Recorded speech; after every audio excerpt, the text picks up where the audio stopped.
दिखाई नहीं देता क्या? यहाँ पानी नहीं खून है।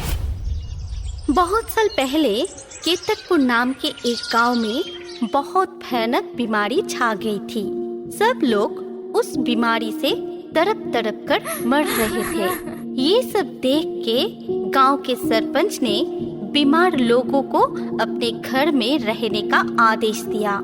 उसी गांव में कंचन नाम की एक औरत भी बीमारी से जूझ रही थी, इसीलिए सरपंच के आदेश अनुसार उसे भी बाहर निकलना मना था। लेकिन उसके घर के नलकूप में जरा सा भी पानी ना होने के कारण वो बहुत प्यासी थी। इस वजह से वो सबसे पानी के लिए भीख मांगने लगी थी। मुझे एक बार बाहर जाने दो, मैं बहुत प्यासी हूँ, थोड़ी पानी चाहिए, नहीं तो मैं मर जाऊंगी। ये नहीं हो सकता, तुम्हें घर पे ही रहना पड़ेगा, नहीं तो पूरे गांव में और भी लोग बीमार पड़ जाएंगे। ये कह के सबने मिलके उसको अपने ही घर के अंदर बंद कर दिया और घर के चारों तरफ ऊंची दीवार बना दिया। इससे कंचन जोर जोर से रोने लगी और कहने लगी, आज मैं पानी के लिए तड़प तड़प के मर रही हूँ। एक दिन तुम सब इसके सजा भुगतोगे। जब तक मुझे पानी नहीं मिलेगी तब तक मैं भटकती रहूंगी, किसी को जीने नहीं दूंगी, ये मेरा वादा है। इस हादसे के बाद से कोई भी उस घर की तरफ जाना बंद कर दिया और वो एक खंडर जैसे पड़ा रहा। उस हादसे के बहुत सालों बाद अचानक ही केतकपुर में बहुत ही पानी का संकट दिखाई दिया। वहाँ सिर्फ एक ही नलकूप था जहाँ से गांव वालों की पानी का जरूरत मिटती थी। इसीलिए उस नलकूप के आगे एकदम सुबह से लाइन लगना शुरू हो जाती थी। केतकपुर में जमुना नाम की एक औरत अपने बेटे हेमंत के साथ रहती थी। कुछ ही दिन पहले ही जमुना ने अपने बेटे हेमंत की शादी दूसरे गांव की चंचला नाम की एक लड़की के साथ की थी। चंचला गांव में बिल्कुल नई थी। उन दोनों के शादी के बाद से ही जमुना का तबीयत खराब रहने लगी। बहू देख, मेरी तबीयत आज सुबह से बहुत खराब है। आज मुझसे भारी बोझ उठाया नहीं जाएगा। इतने दिनों से मैं ही वो दूर वाले नलकूप से पानी जैसे तैसे भर ले आती थी, लेकिन अब से लग रहा है मुझसे नहीं हो पाएगा। माँ जी, आप चिंता ना करो, मैं भर लूंगी पानी, आप सिर्फ आराम कीजिए। ठीक है, लेकिन याद रखना, इस गांव में ये काम कोई आसान काम नहीं है। पानी भरने के लिए घंटों तक खड़ा रहना पड़ता है नलकूप के आगे, तब जाके एक आधी मटका पानी मिल पाता है। समझ गई माँ जी, आप चिंता मत कीजिए, मैं सब संभाल लूंगी। अगले दिन सुबह सुबह उठ के चंचला पानी भरने के लिए मटका लेकर घर से निकल पड़ी। गांव के एक लौते नलकूप के पास पहुंच के उसने देखा कि तब तक वहां बहुत भीड़ हो चुकी थी। अरे बाप रे, इतना सुबह उठकर आई तब भी इतना भीड़। यहाँ अगर खड़ी रही तो पानी लेने में दोपहर हो जाएगी। एक काम करती हूँ, यहाँ आसपास देखती हूँ, कोई और नलकूप मिल जाए शायद। ये कह के चंचला दूसरी तरफ निकल गई, कोई और नलकूप की खोज में। थोड़ी दूर जाके उसे एक सुनसान जगह दिखाई दिया जहाँ कोई भी नहीं था। इधर उधर देखते हुए चंचला उसी तरफ चलने लगी। थोड़ी और दूर चल के उसे बहुत सारी ऊंचे ऊंचे पेड़ पौधों से घिरा हुआ एक खंडर मिल गई। उसे थोड़ी ठंड लगने लगी, लेकिन वो और आगे चलती गई। फिर अचानक उसे एक नलकूप दिखाई दिया। नलकूप देखते ही जैसे वो उस नलकूप की तरफ खींचती हुई चली गई।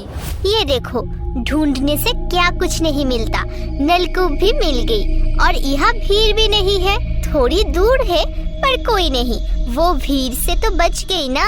चंचला नलकूप से पानी निकलने लगी है, लेकिन उस नलकूप से पानी के जगह खून निकलता है।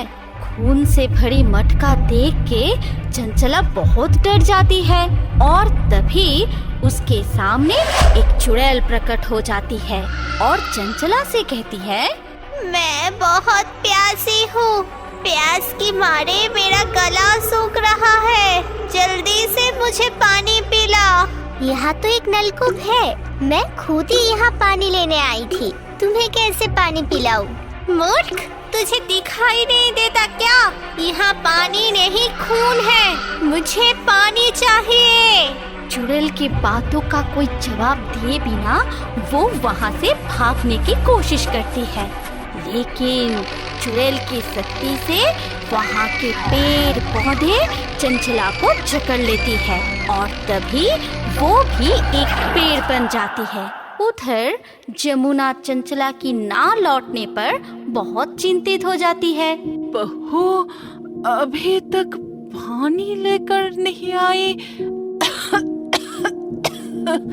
पता नहीं क्या हुआ होगा। तभी चंचला के पति हेमंत भी काम से लौट आती है और जमुना से सारी बात सुन के चंचला को ढूंढने के लिए गांव के नलकूप के पास जाता है। अब तो शाम होने वाली है, लेकिन यहाँ तो चंचला की नामो निशान नहीं है। कहाँ ढूंढूं उसे? तब वो चिंतित होके गांव के सरपंच के पास जाता है और उनको सारी बात खुल के बताते हैं। ये तो बहुत ही चिंता की विषय है। ऐसे और भी कुछ किस्से मेरे कानों तक आया है। ठीक है, देखता हूँ, मैं छानबीन करूँगा जरूर। तुम चिंता मत करो, सब ठीक हो जाएगा। एक दिन नीरज नाम के एक लड़का अपनी दीदी शशि को घर छोड़ने शहर से केतकपुर आ रहे थे। तभी नीरज को बहुत प्यास लग गई। बहना, जरा यहाँ रुक जाते हैं। इतना धूप में कब से बाइक चला रहा हूँ, बहुत प्यास भी लग गई है। यहाँ अगर थोड़ा आराम किया जाए और पानी भी पिया जाए तो अच्छा होता। नीरज जाके उस खंडर के सामने बाइक रोका था। आसपास देख के शशि अपने भाई से कहती है, नहीं नहीं भैया, गाँव बहुत सामने ही है। यहाँ आराम मत करो। चलो जल्दी यहाँ से चले जाते हैं। ये जगह बिल्कुल ठीक नहीं है। रुक जाना छोटी, कुछ नहीं होगा। तू खामखा डरती है। वो देख, सामने ही एक नलकूप है। उधर से थोड़ी पानी पीकर फिर चलते हैं। मेरी बात सुनो भैया, मत जाओ उधर। घर पहुँच के जितना मर्जी पानी पी लेना। लेकिन तब तक नीरज नलकूप की तरफ चलने लगता है। वो भी जैसे नलकूप को देखकर मोहित होके चलने लगा। उसे और ज्यादा प्यास लगने लगा। नलकूप के पास पहुंच के जब नीरज पानी पीने गया, तब नलकूप से पानी के जगह खून निकलते देख वो बहुत ही डर गया। ये सब देख के शशि भी डर गई। तभी उन दोनों के सामने वो चुड़ैल प्रकट हो गई और उनसे भी पानी मांगने लगी। मैं बहुत प्यासी हूँ, मुझे जल्दी से पानी पिला, वरना तुम दोनों को मैं जिंदा नहीं छोड़ूंगी। हम पानी कहाँ से दे? हम खुद ही तो यहाँ पे पानी पीने आए थे। हमें जाने दो, हमें मत मारो। मैं वादा करती हूँ घर से पानी ले आऊंगी। पर शशि के ये बात बोलते ही चुड़ैल बहुत ही गुस्सा हो जाती है और उन दोनों को भी पेड़ बना देती है। इधर शाम होने तक भी शशि और नीरज की घर ना पहुंचने पर शशि के पति बहुत चिंतित हो जाते हैं और जल्दी से सरपंच के पास पहुंचते हैं। सब सुन के सरपंच कहते हैं, क्या हो रहा है ये सब मेरे गांव में? ऐसे तो एक एक करके लोग गायब होते जा रहे हैं। पता नहीं किसी की बुरी नजर लग गई शायद। जब से उस खंडर के सामने वाला रास्ते से लोग आना जाना शुरू किया, तभी से कुछ अनहोनी होने लगा है। क्या करूं, कुछ समझ में तो नहीं आ रहा है। देखता हूं, कुछ उपाय निकालने की कोशिश करता हूं। तुम घर जाओ, चिंता मत करो। ऐसे कुछ दिन और बीत गया, लेकिन और भी कुछ लोग ऐसे ही गायब होने लगे। गांव के लोग अब डर डर के जीने लगे थे, लेकिन कोई कुछ भी उपाय नहीं निकल पाए। ऐसे ही एक दिन सरपंच की छोटी बेटी मुन्नी खेलते खेलते अकेले ही उस खंडर के सामने जा पहुंची। उफ, कितना गर्मी है, बहुत प्यास लगी है। यहाँ कहीं पानी मिल जाए तो अच्छा होगा, देखती हूँ। तभी मीनू को वो नलकूप दिखाई देती है और वो भी सभी लोगों की तरह उस नलकूप की तरफ खींचती हुई चली गई। नलकूप से जब पानी पीने गई तब पानी की जगह में वहाँ से खून निकला।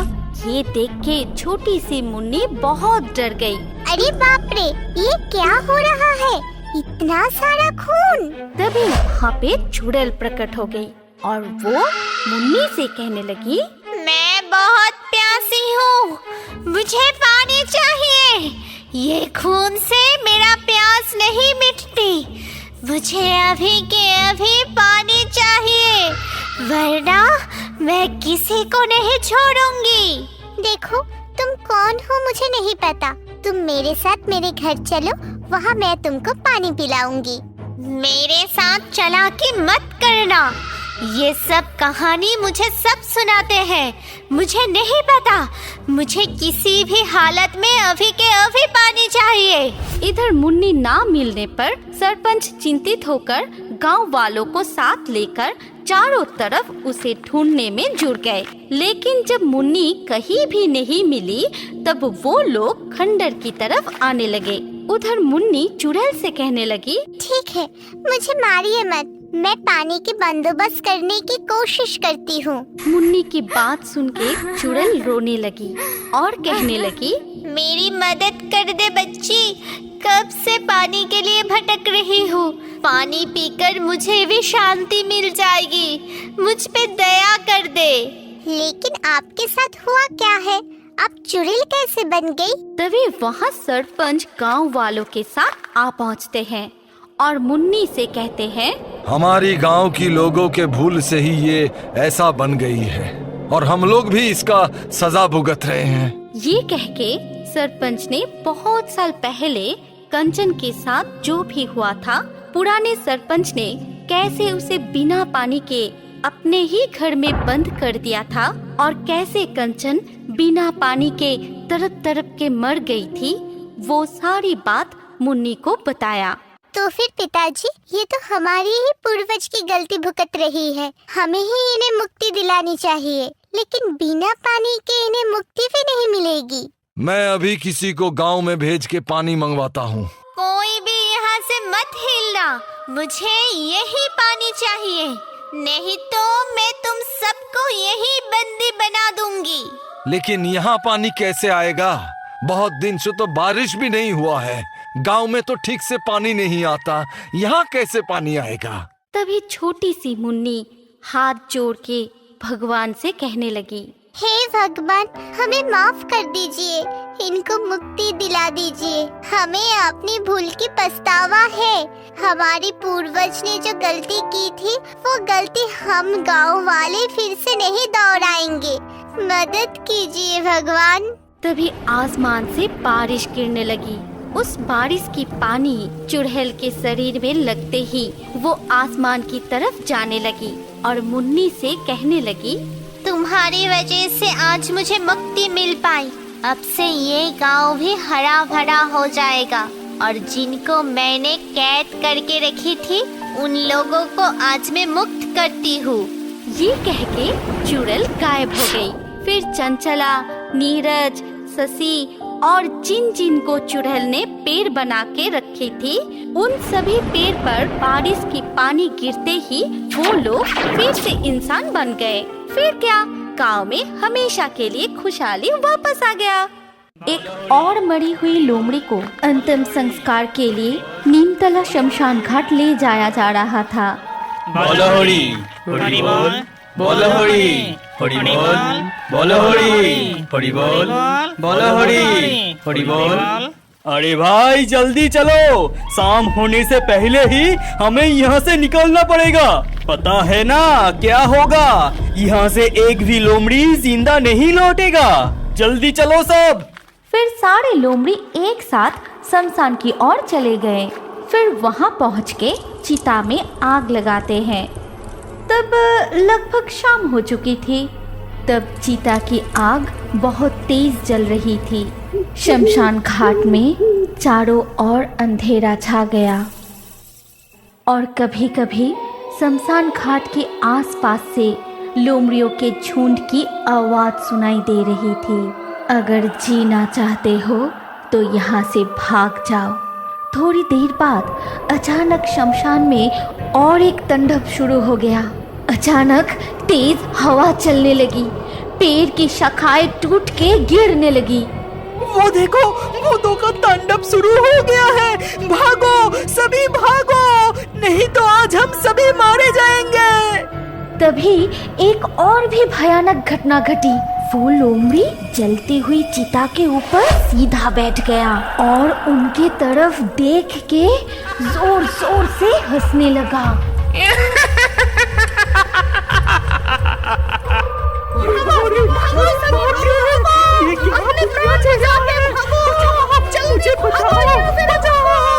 नीमतला के इस शमशान घाट में ऐसी ऐसी भूतिया घटना घटती है कि कोई अकेला लोमड़ी दिन में भी वहाँ आने से डरते हैं। कोई वहाँ अकेले आने की हिम्मत नहीं करता और अगर गलती से भी कोई शाम के बाद वहाँ आ भी जाए तो वो जिंदा नहीं बचते।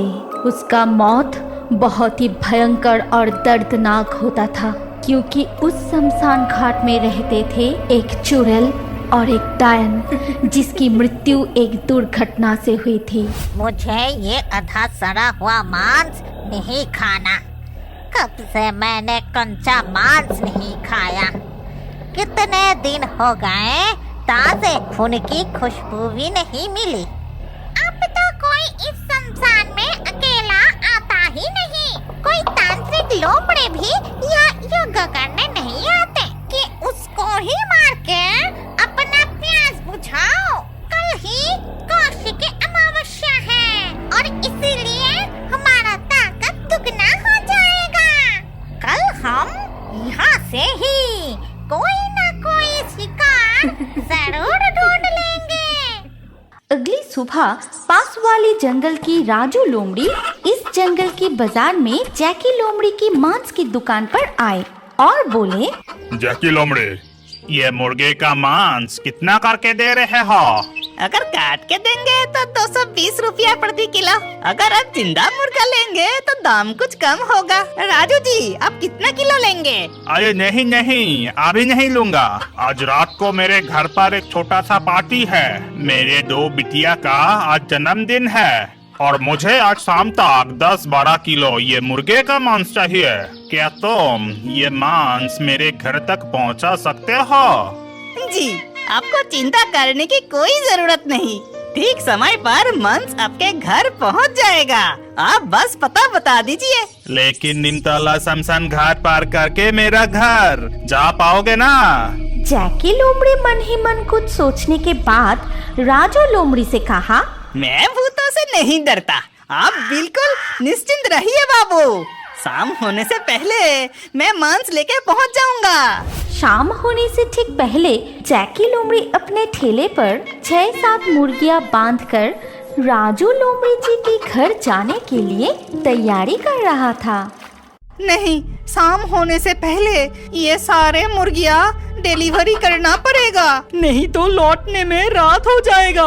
सुना है वहाँ पर भूत रहता है। उसके ऊपर आज कौशिकी अमावस्या है। आज भूतों का ताकत दुगनी हो जाती है। जल्दी जाना पड़ेगा। फिर वो ठेला लेकर राम का नाम जपते हुए निकल पड़ता है। भूत से मैं डरता नहीं, राम जी है सीने में। वो जीवन तो बेकार है डर डर से जीने में। नहीं नहीं, उस शमशान घाट की चुड़ैल मेरा कुछ नहीं बिगड़ सकता। मेरा इस हाथ में ताबीज है, मुझे डरने की कोई जरूरत नहीं। जल्दी जाता हूँ मैं। हाँ हाँ हाँ, लोमड़ी की सौगंध। मैंने ठीक ही पहचाना। एक पुरुष लोमड़ी की सौगंध। मुर्गी की आवाज भी सुनाई दे रही है। जरूर कोई आ रहा है। हाँ हाँ हाँ, आने दे उसको, फिर उसे मार के खून पीऊंगी। फिर जैकी लोमड़ी शमशान घाट के पास पहुँच के जैसे ही वो सेवड़ा पेड़ के नीचे आए तभी डायन और चुड़ैल उनके सामने कूदते हैं। अचानक ऐसी डरावनी चेहरा देख के जैकी लोमड़ी थैला लेकर वहीं रुक गया। मुझे छोड़ दो, मुझे मत मारो। मैं पास वाले जंगल में ये मुर्गियाँ डिलीवरी करने जा रहा हूँ। मेरा कोई दोस्त नहीं। तुम चाहो तो यहाँ से एक मुर्गे ले सकते हो। मुझे छोड़ दो, मुझे मत मारो। एक मुर्गा लेंगे। ये कहने के बाद ही चुड़ैल ने अपनी लंबी हाथ बढ़ाया और जैकी लोमड़ी की गर्दन मरोड़ दी। जैकी लोमड़ी वहीं मर गया। फिर डायन और चुड़ैल मिलके उन मुर्गियों को मार के उनके मांस कच्चा चबा चबा के खा जाते हैं। और इस तरह सारे मुर्गे खाने के बाद चुड़ैल ने बोली, इस जैकी लोमड़ी को अभी नहीं खाएंगे। चलो इसका रूप लेके हम जंगल के उस घर में जाते हैं। वहाँ और भी मांस मिलेगा। लेकिन हमने तो सारे मुर्गी खा ली, अब हम क्या लेकर जाएंगे? ये देखो मेरा कमाल। ये कहते हुए चुड़ैल ने जैकी लोमड़ी को एक बड़ा सा मुर्गा बना देता है। फिर उसको ठेले में उठा के चुड़ैल और डायन अपना रूप बदलकर राजू लोमड़ी जी की घर की तरफ जाते हैं। वहाँ पहुँचने पर राजू लोमड़ी उनसे कहते हैं, ए जैकी लोमड़ी, इतना देर क्यों लगाया? और ये क्या, सिर्फ एक मुर्गे लाए हो? इतने में सब मेहमान का कैसे होगा? आप चिंता मत कीजिए, इस मुर्गी से ही सब मेहमान का खाना हो जाएगा। मैं अभी इस मुर्गी को काट देता हूँ और मेरा ये सहायक मांस पका देगा। देखना, खाने के बाद सब मेहमान बहुत तारीफ करेगा।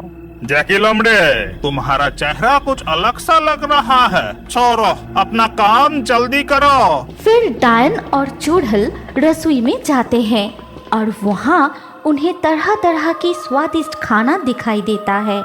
खाना देख के चुड़ैल ने बोली, बहुत सारे खाना। कितने दिन हो गए हम स्वादिष्ट खाना नहीं खाए। तूने ठीक ही कहा। पहले इस मरे हुए लोमड़ी का मांस उन सब को खिलाऊंगा, फिर उन सब का मांस हम खाएंगे। फिर उन्होंने उस मुर्गे की मांस पका के सभी अतिथि को खिलाया और उस मांस को खाने के बाद सभी बहुत बीमार पड़ गए। कोई उल्टियाँ करने लगे तो कोई बेहोश हो जाता है, तो किसी के पेट में बहुत दर्द होने लगा। दरअसल उन्होंने मुर्गे का मांस समझकर मरे हुए लोमड़ी की मांस खा लिया था। ये देखकर राजू लोमड़ी जी गुस्से से रसोई की तरफ जाते हैं और वहाँ पहुँच के उन्होंने जो देखा उससे उसकी पूरा शरीर ठंड पड़ गई। ये क्या, रसोई में जैकी लोमड़ी और उसका सहायक नहीं है एक चुड़ैल और एक डायन जो गरम कढ़ाई से मांस उठा के खा रहा है और एक तो कच्चा मांस ही खा रहा था। ये देख राजू लोमड़ी बहुत डर के वहाँ से भाग जाता है और बाहर आके सभी को पूरी घटना बताई। और ये सब सुनने के बाद उनमें से एक लोमड़ी ने कहा, अब इस डायन और चुड़ैल को भगाने की एक ही उपाय है। उस बरगद की पेड़ के नीचे जो योगिनी लोमड़ी रहती है उनको बुलाना चाहिए। वही है जो हमें इस चुड़ैलों से बचा सकती है। इसके बाद सब मिलके योगिनी लोमड़ी के पास गए और वहाँ जाके सारी बात बताए। फिर सब कुछ सुनने के बाद योगिनी लोमड़ी ने मन ही मन सोचा, इस प्रकार आज मेरी साधना पूर्ण होगी। यदि मैं इस कौशिकी अमावस्या की रात्रि में उन दोनों आत्माओं को पकड़ सका तो मुझसे अधिक बलवान कोई नहीं होगा। और मैं जो चाहूँ कर सकता हूँ। चलो मुझे वहाँ ले चलो। तब जंगल के सारे लोमड़ियाँ योगिनी लोमड़ी को वहाँ ले गए और वहाँ जाकर योगिनी लोमड़ी यज्ञ करने लगी। ओम ह्रीं क्रीं चामुंडाय नमः। ओम ह्रीं क्रीं चामुंडाय नमः। बाहर आओ, बाहर आओ। आज तुम दोनों मेरे हाथ से नहीं बचोगे। मैं बहुत दिनों से तुम जैसे अतृप्त आत्मा की तलाश कर रही थी। ये कहते हुए जब योगिनी लोमड़ी अपने यज्ञ अग्नि में आहुति दे रही थी, तब डायन और चुड़ैल छटपटाते हुए वहाँ प्रकट हुई। छोड़ दे हमें दुष्ट योगिनी। तूने क्या सोचा? हमें बंदी बना के तू तेरा काम करवाएगी? कभी नहीं। तू हमें कभी भी कैद नहीं कर पाएगी। छोड़ दे हमें, दुष्ट योगिनी, छोड़ दे। इतना बड़ा साहस, तो ये ले। ये कह के योगिनी लोमड़ी कई तरह की मंत्र जपने लगी और उन दोनों आत्माओं को अपनी कुंडली में बंदी बनाकर योगिनी माँ ने बोली, अब डरने की कोई बात नहीं। ये दो आत्मा किसी का कुछ नहीं कर पाएगा। तुम सब निश्चिंत रहो। इतना कहकर योगिनी लोमड़ी वहाँ से चले गए। लेकिन अगली सुबह सारे लोमड़ियों ने देखा कि उसी बरगद के पेड़ के नीचे योगिनी लोमड़ी मर के पड़ा है। ऐसा लग रहा था कि किसी ने उसकी गर्दन काटकर और पूरी शरीर को पंजों से चीरकर बुरी तरह से मार डाला है। आज भी कोई उस निमतला शमशान घाट अकेला जाने से डरता है, और अगर कोई रात को